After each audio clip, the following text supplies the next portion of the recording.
What does chanting allows?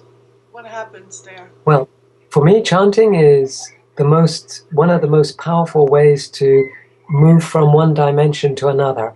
And for me, what chanting allows, how can I put it? It allows for the energy that is life force to come into one space.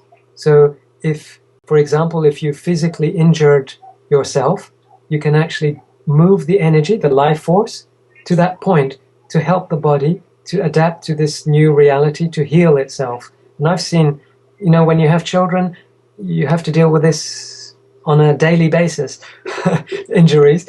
And I've seen magic happen, when that is the case, when, you don't get caught up in, oh my gosh, this is really bad, but you see it as a transformation, that actually the physical injury can lead to something much more profound.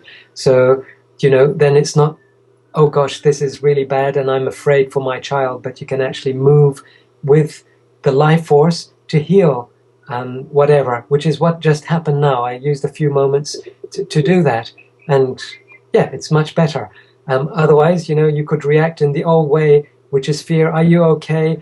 Gosh, this is really terrible. And what you try to do comes from a space which is not really healing. It comes from a space where, you're holding on to things are going wrong. And it's the same with shock. You can chant, but it will make no difference if your intention isn't flowing with the life force. So when you make the sound ah, for example, the intention needs to be to release the body, to open up. And if you don't have that, if it's just a sound, a mechanical sound, then it just becomes an interesting sound. It doesn't allow for the life force to flow to the cells and open them up to expand, so that any things that are caught up, toxins, physical toxins or emotional toxins that are caught up in those cells, can more easily flow out. And that is related to the thymus gland. When you open up, the thymus gland functions much more harmoniously, so your immune system is much stronger.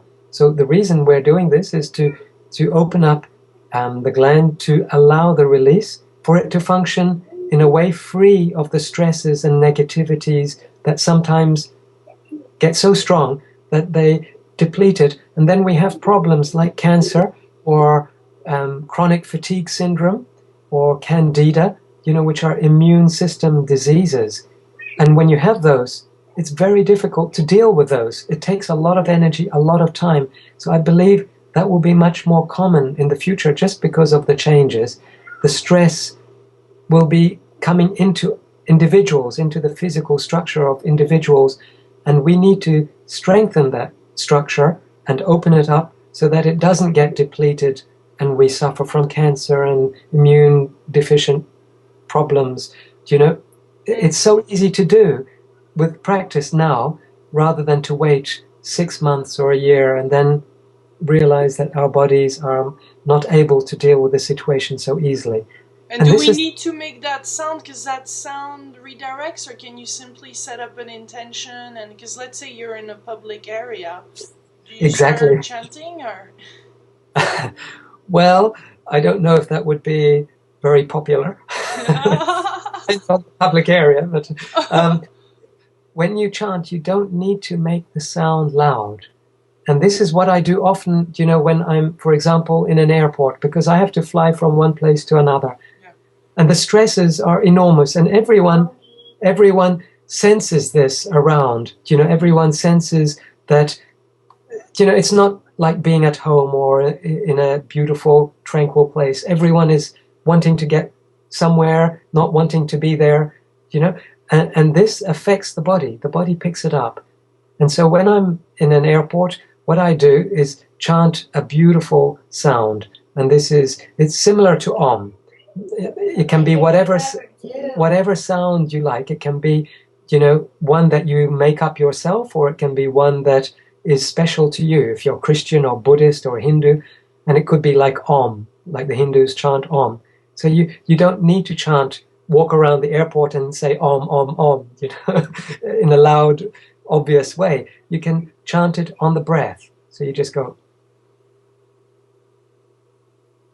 It's invisible. The sound is invisible, but you can actually... Vibration is there. The vibration is there.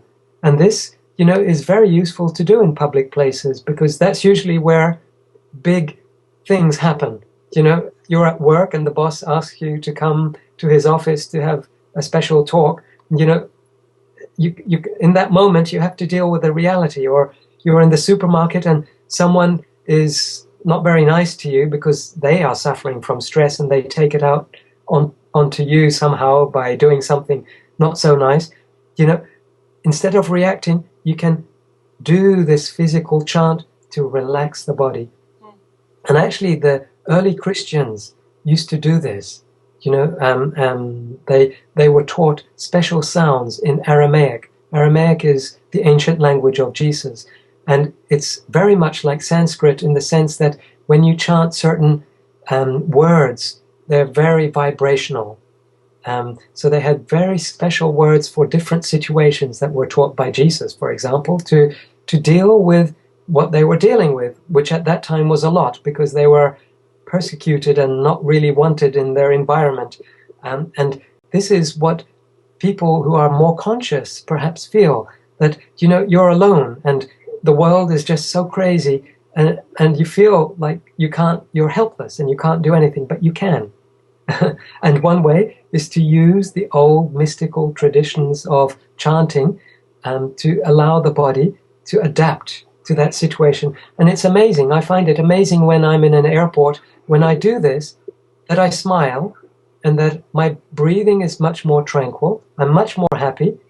When I go through, for example, customs, because I'm relaxed and happy, I don't get stopped, but all the other people get stopped because, everyone is stressed and looks suspicious.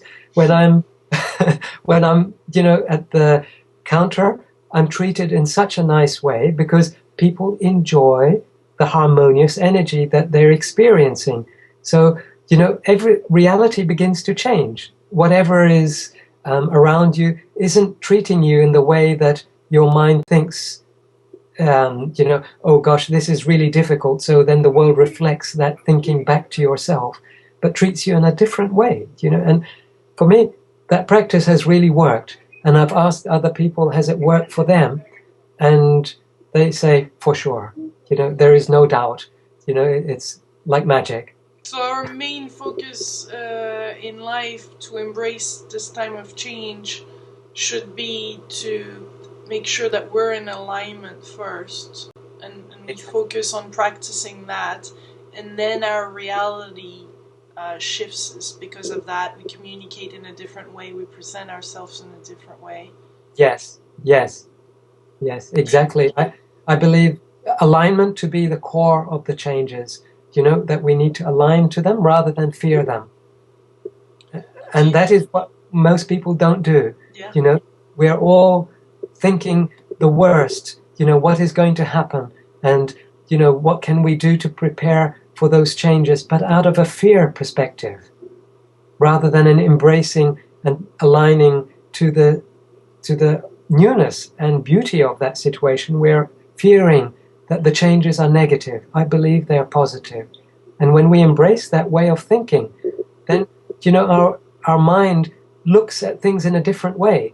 Whatever happens, we can embrace it without being afraid of, the consequences of what might happen, including negative things such as the swine flu. Is it the swine flu that everyone is talking about? Or the crisis in the economy, or losing your work, or losing a beautiful partner because, the relationship doesn't work, or whatever. It's very difficult to put into practice when those things hit us, because our normal reaction is usually out of fear. But there is a new solution. Thank you so much, Tony, for sharing your practices and what you've learned being a shaman yourself. And you've written many books, and I'll make sure I'll have the website so that people can visit it and learn more from your great work around the planet. Thank you. Thank you very much, and enjoy your day. Thanks. Bye-bye. Bye.